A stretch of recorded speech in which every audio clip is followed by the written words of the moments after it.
नमस्कार दोस्तों। भारत में अप्रैल 2024 ने गर्मी के तमाम रिकॉर्ड तोड़ दिए हैं।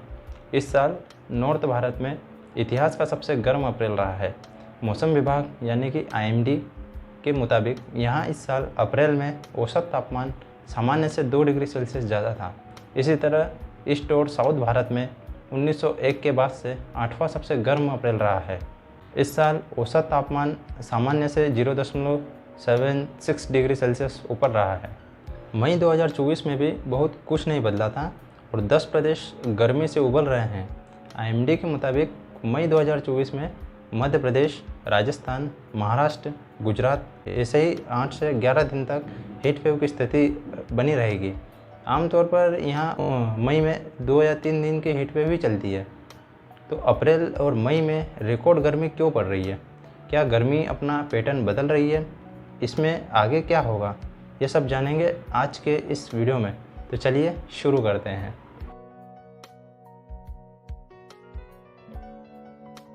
सत्ताईस मई तक इन प्रदेशों में हीट वेव चलने की संभावनाएं हैं।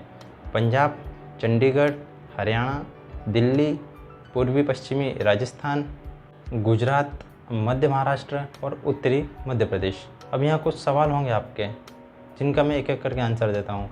देश में गर्मी शुरू होने या पीक पर होने का मौसम कब होता है, जिसे मैं आपको समझाता हूँ। देश में गर्मी के मौसम को 3 हिस्सों में बांटा जा सकता है। पहला है प्री समर सीजन, दूसरा है पीक समर सीजन, तीसरा है पोस्ट समर सीजन। अब पहला समझते हैं कि प्री समर सीजन क्या होता है। ये सीजन मार्च और अप्रैल तक गर्मी की शुरुआत होती है और अप्रैल के पहले सप्ताह से लू चलने के साथ ही गर्मी की शुरुआत मानी जाती है। दूसरा होता है पीक समर सीजन। ये मई और मध्य जून में गर्मी पीक पर होती है और इस समय सूर्य भूमध्य रेखा से कर्क रेखा की ओर बढ़ता है, जिससे पूरे देश में गर्मी तेज़ी से बढ़ने लगती है। तीसरा है पोस्ट समर सीजन। ये जून के आखिरी सप्ताह में गर्मी जब थोड़ी कम होने लगती है तब होता है। जैसे जैसे मानसूनी हवाएं देश के एक हिस्से से दूसरे हिस्से में जाती है, लोगों को गर्मी से राहत मिलती जाती है। कई बार मानसून चक्र में बदलाव की वजह से भी जुलाई महीने में भीषण गर्मी पड़ जाती है। अब दूसरा सवाल ये है कि क्या इस साल गर्मी का मौसम कुछ दिन आगे पीछे हो गया है? तो इसका जवाब है नहीं। आईएमडी के मौसम वैज्ञानिक आर.के. जेनामनी के मुताबिक पिछले साल और उससे पहले भी देश के कुछ हिस्सों में अप्रैल महीने में हीट वेव चलना शुरू हो गई थी। इस बार फ़र्क सिर्फ इतना है कि पिछले साल से 3 गुना ज़्यादा हीट वेव देश के अलग अलग राज्यों में चल रही है।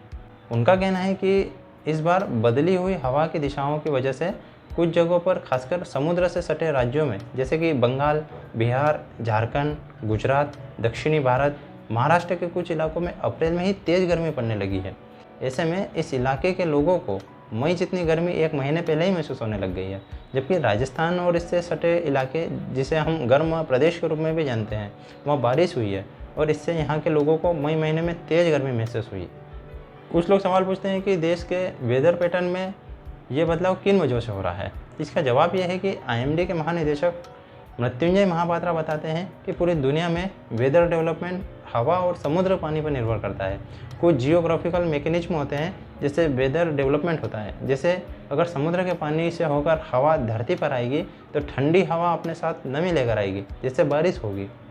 अगर भारत में वेदर डेवलपमेंट की बात करें तो यहाँ 2 मुख्य चीज़ें जिम्मेदार हैं। सबसे पहला तो वेस्टर्न डिस्टर्बेंस और दूसरा है एंटी साइक्लोन। अब ओबियसली आपके सवाल होंगे कि अब ये वेस्टर्न डिस्टर्बेंस क्या होता है और एंटी साइक्लोन क्या होता है। चलिए मैं आपको समझाता हूँ। सबसे पहले समझते हैं वेस्टर्न डिस्टर्बेंस को। वेस्टर्न डिस्टर्बेंस ईरान के करीब भूमध्य सागर है, वहाँ से तूफ़ानी हवा नमी लेकर गल्फ़ देशों और काला सागर, कैस्पियन सागर से होकर हमारे देश तक आती है। इसे ही वेस्टर्न डिस्टर्बेंस कहते हैं। वेस्टर्न डिस्टर्बेंस अंग्रेजी के 2 शब्दों वेस्ट और डिस्टर्बेंस से मिलकर बना है। भारत के पश्चिम में भूमध्य सागर है, वहाँ से हवा आती है, इसलिए वेस्टर्न कहा गया है। जबकि यही हवा भारत में आकर यहाँ वेदर पैटर्न को डिस्टर्ब करती है, इसलिए इसे डिस्टर्बेंस शब्द जोड़ा है। जैसे ठंड के मौसम में वेस्टर्न डिस्टर्बेंस आ जाए तो बारिश या बर्फबारी होने लगती है। एक तरह से बेमौसम बारिश के लिए यह हवा जिम्मेदार है। वेस्टर्न डिस्टर्बेंस का ज़्यादातर असर उत्तरी भारत, जैसे कि जम्मू कश्मीर, हिमाचल प्रदेश, दिल्ली, पश्चिमी उत्तर प्रदेश, उत्तराखंड में होता है। यह हवा धरती से करीब 11 किलोमीटर की ऊंचाई पर बहती है। अगर कभी ये हवा इससे कम ऊंचाई पर बहने लगे तो हिमालय से टकराकर विदर्भ से लेकर मध्य भारत तक बारिश करा देती है। अब समझते हैं एंटी साइक्लोन क्या होता है। एंटी साइक्लोन एक्टिव होने का मतलब है कि हवा का रुख क्लॉकवाइज होगा। आमतौर पर समुद्र से हवा देश में आती है और इन हवाओं से कूलिंग होती है। एंटी साइक्लोन की वजह से तेलंगाना, छत्तीसगढ़, बाकी राज्यों की गर्म हवाएं उड़ीसा, पश्चिम बंगाल और आंध्र से होकर समुद्र की ओर बहने लगी। इससे समुद्र किनारे पर बसे प्रदेश गर्म हो गए। पिछले 15 दिन से एंटी साइक्लोन एक्टिव नहीं है, अब सामान्य गर्मी की तरह ही यह मौसम हो गया है। अब यहीं पर आप लोग सोचेंगे कि एंटी साइक्लोन एक्टिव क्यों होता है और हवा की दिशा बदलती क्यों है, तो मैं आपको उसका उत्तर देता हूँ। समुद्र का पानी गर्म या ठंडा होना, पानी ठंडा रहने के समय अगर ग्लोबल वार्मिंग या दूसरे वजह से गर्म हो गई हवा तो दिशा बदल जाती है।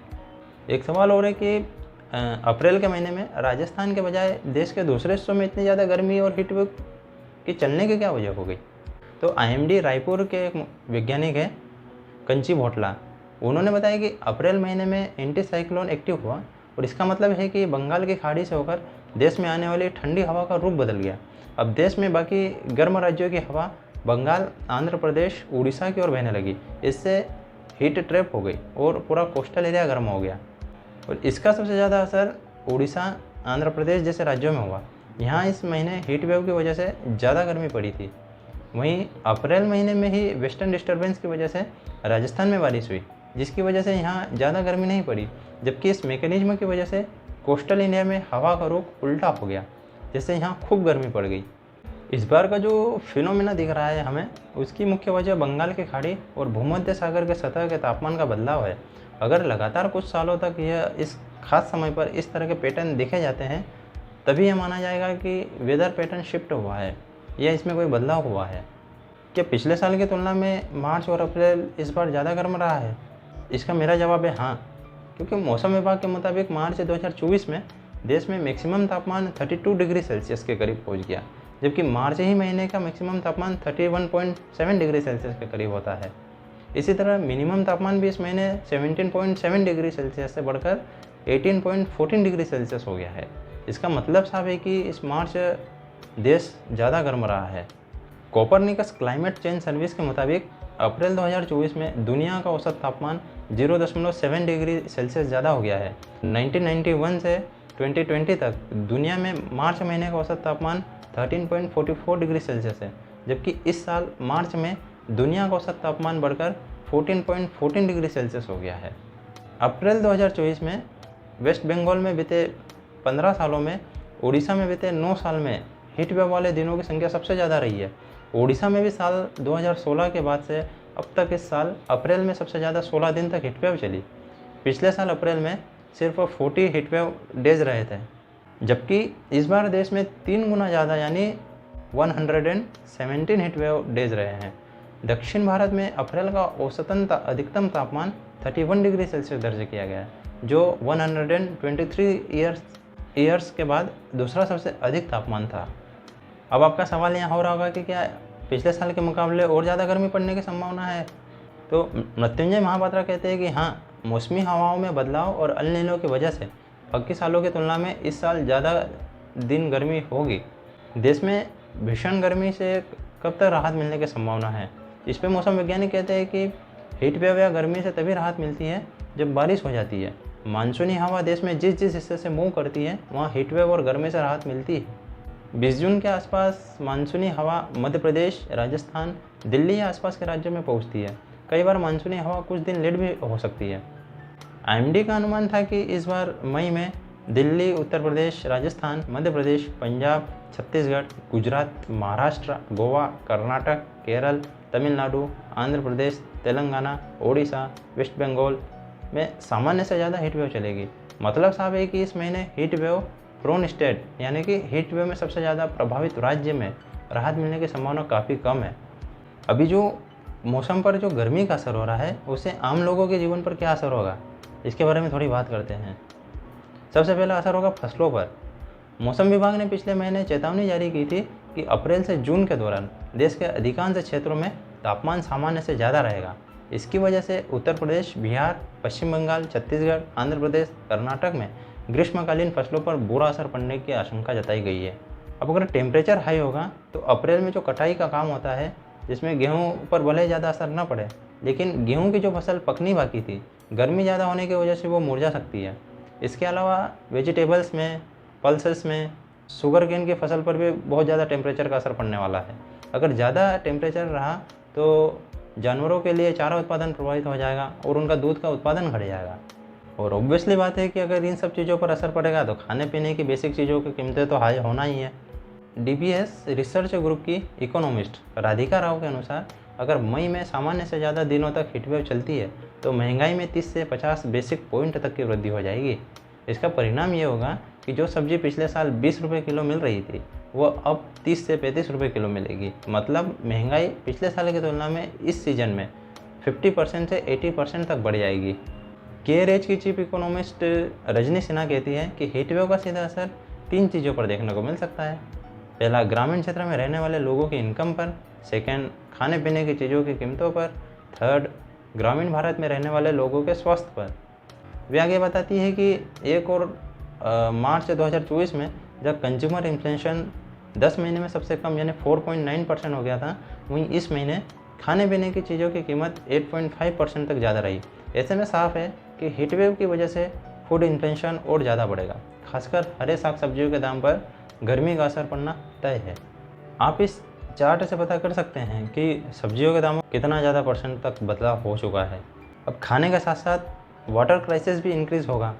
हीटवेव की वजह से आंध्र प्रदेश और कर्नाटक जैसे दक्षिण राज्य जो जल भंडारण में भारी कमी का सामना कर रहे हैं और बेंगलुरु जैसे शहर गंभीर जल संकट से जूझ रहे हैं।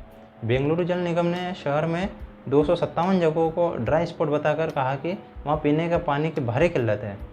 मौसम के पैटर्न में हुए बदलाव की वजह से देश में 150 से ज़्यादा प्रमुख वाटर रिजर्वायर में पानी कुल स्टोरेज क्षमता से 30% तक कम हो गया है। पूर्वी और दक्षिण भारत में गर्मी की वजह से सबसे तेज़ी से जल स्तर घटा है। केंद्रीय जल आयोग के मुताबिक देश के पूर्वी और दक्षिणी क्षेत्रों में वाटर रिजर्वायर में जल स्तर गिरकर क्रमशः 39% और 17% रह गया है।